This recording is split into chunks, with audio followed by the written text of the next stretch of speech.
you're considered a clean comic. Is that fair? Yeah. Do you not like that, or yeah, are you okay with that? well, you know what? It's funny. It comes with connotations. Yes. You know. So yeah. what are those? Well, it's people assume if you're clean, you're not funny. Yeah. You know, because I have people come to me and go, Yeah. you know, and in the clubs, a friend will tell them about me or something, and they'll come out and they'll come up to me cussing like a sailor and going, I didn't hear one word out of your mouth. You know, and you know, it forced me to get a thesaurus. I made that conscious decision because of my fourth grade son cussed his teacher out. So I get called into school with my wife, and you know, I said, I'd love to look you in the eye and tell you I have no idea where that child heard that kind of language. You know, and the truth was, he was in and out of nightclubs with me, and you know, and he heard my act.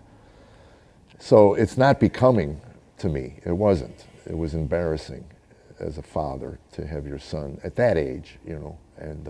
So do you think that to be a clean comic, does it expand your audience or does it limit your audience?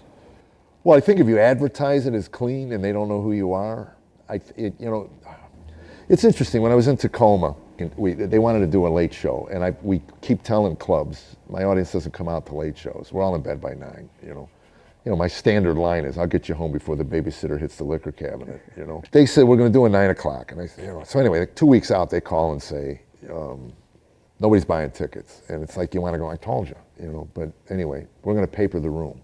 And I don't like that. I want my audience. You know, I want them to know me before, you know, or at least. Anyway, I'm in the bathroom before the 9 o'clock show, and 2 guys come in. They go, you ever hear of this guy? And the guy goes, no. And he said, but I went online and looked him up, and I think he's funny.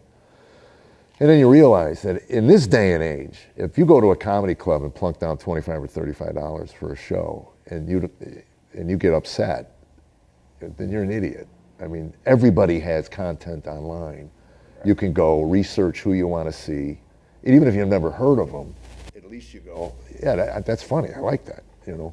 But when you say you want your people in the audience, that's, you know, when you look at the comments on your videos, and you watch a standard comedy clip online and you see comments, usually they're about the clip. Most of the comments are about you. They're like, I know Jeff, I've watched his stuff for years, this guy's so funny, I tell everyone I know about Jeff. So you have dyed-in-the-wool fans. I have people that and it's interesting when I go into clubs, every time I work a club, some waiter or waitress will walk over and go, your people are so nice, as if they're my people, but it's like, and I hope so, because I'd berate them if they weren't. Why is that? How does that happen? Well, I think a lot of them are church people, you know, I do believe that. Again, it's a vibe that you go online and you look at the stuff. So, you know, I mean, I would think that Cosby's audience was different, you know, in the sense that they're just... Your material's not Christian, though. Your material's about life. Not at it's all. about people. Yeah, it's about human all. beings. Yeah. And so but it is for multiple generations can watch it together. Right, and relate to different parts of the story. And it's like with Brian Regan. Yeah. Jerry Seinfeld had a story, you brought up Seinfeld, he had a story on a show where he said that he had a joke when he was early in his career about Superman, and he said he's in the middle of the joke and the punchline is, and every week Superman's off in some cave.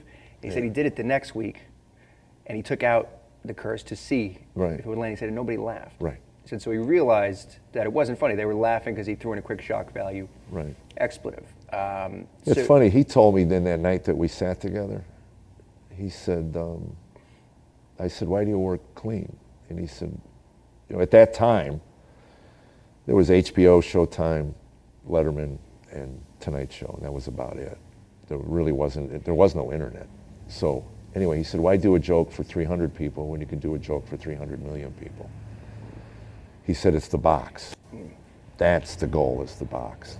And it made sense to me, you know.